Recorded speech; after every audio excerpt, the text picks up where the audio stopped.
Hi hello வணக்கம். இன்றைக்கி நம்ம பார்க்க போகிறது ரொம்பவே சூப்பரான ஹோம்மேட் ஹர்ஷி சாக்லேட் சிரப் தாங்க பண்ண போகிறோம். ரொம்பவே சூப்பராக இருக்கும், கிட்ஸுக்கு பிடிக்கும். நம்ம கடையில் வாங்குறத விட நம்ம வீட்டிலே செஞ்சு நல்லா ஸ்டோர் பண்ணி வச்சிட்டோன்னா சூப்பராக இருக்கும்.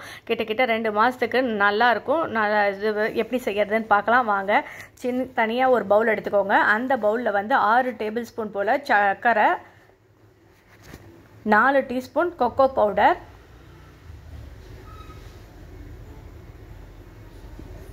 1 டீஸ்பூன் மைதா,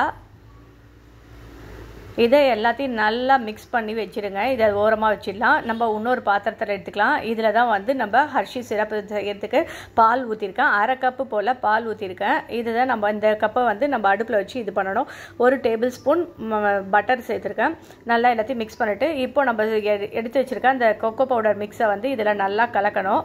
நல்லா கலந்துட்டு அதுக்கப்புறமா நம்ம நல்லா கலந்து விடணும். கட்டிலாம் இல்லாத மாதிரி நல்லா கலந்து விட்டுட்டு அதுக்கப்புறமா நம்ம அடுப்பில் வச்சு கொஞ்சம் கொஞ்சமாக இது வந்து பவுடரை சொல்லிட்டு நல்லா நம்ம கலக்கணும். இப்போவே பார்த்திங்கன்னா ஒரு கெட்டியான பதம் மாதிரி வந்துடும். ஆனால் வந்து சர்க்கரை மெல்ட் ஆகலை. ஸோ நம்ம அடுப்பில் வச்சு சிம்மில் வச்சு தான் கிளறணும்.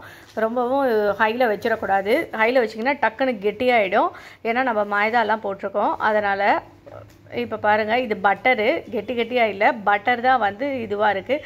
இப்போ நம்ம ஆன் பண்ணிவிட்டு அடுப்பில் வச்சு சிம்மில் வச்சு தான் கலந்து கொடுக்கணும். சர்க்கரை நம்ம கலரும் போதே தெரியும் சர்க்கரை கரையிறது. ஸோ அதனால் நம்ம வந்து எவ்வளோ நேரம் இந்த சர்க்கரை கரையுதுன்ட்டு பாருங்கள். சர்க்கரை கரைஞ்சி அந்த பட்டர் எல்லாமே கரைஞ்சி எல்லாம் ஒன்று போல் திரண்டு நல்லா நமக்கு அந்த சாக்லேட் சிரப் எப்படி இருக்குமோ கடையில் வாங்கினா அந்த மாதிரி இதுவாக இருக்கும். இப்போ ரொம்ப தண்ணியாக இருக்கிற மாதிரி இருக்குது. இன்னும் கொஞ்சம் நல்லா நம்ம கலரணும். சர்க்கரை ஃபுல்லாக கரைஞ்சிடுச்சு. நல்லா கலந்து விட்டுடணும்.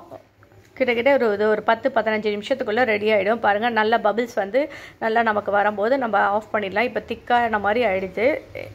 இதை நம்ம அழகாக செஞ்சுட்டு ஒரு பாட்டிலில் போட்டு ஸ்டோர் பண்ணி வச்சுக்கணுன்னா நம்ம பசங்களுக்கு ஈவினிங்லையோ இல்லை காலையிலையோ பாலில் கலந்து கூட கொடுக்கலாம்.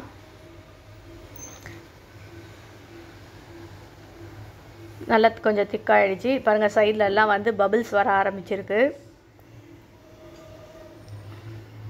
இந்த மாதிரி பபிள்ஸ் வந்தால் போதும். ரொம்ப கொதிக்கணும் அப்படின்லாம் தேவையில்லை.